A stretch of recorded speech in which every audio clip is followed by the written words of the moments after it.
așteptat o viață, privirea ta e un fior de taină și de dor.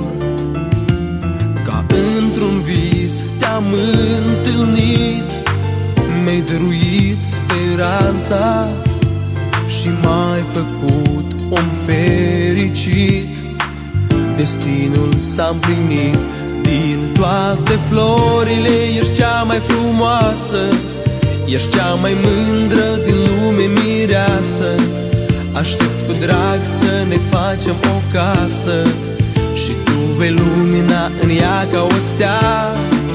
În viața mea ești o rază de soare, din toate tu luminezi cel mai tare. Îți dăruiesc astăzi această floare, e un semn de dor și amor, și amor.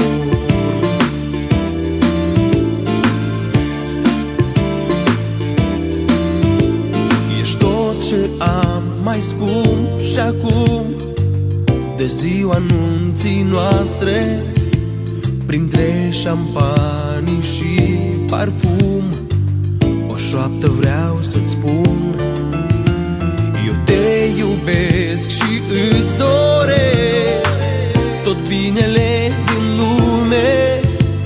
Tu ești un dar dumnezeiesc, mă închin și-ți mulțumesc. Din toate florile ești cea mai frumoasă, ești cea mai mândră din lume, mireasă.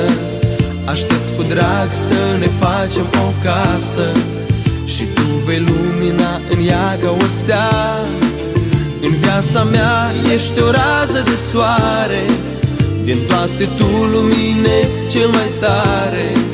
Îți dăruiesc astăzi această floare, e un semn de dor și amor, și amor.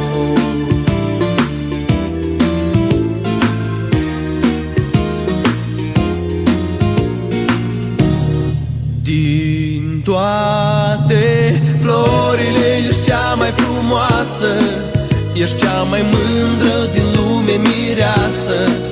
Aștept cu drag să ne facem o casă și tu vei lumina în ea ca o stea. În viața mea tu ești o rază de soare, din toate tu luminezi cel mai tare.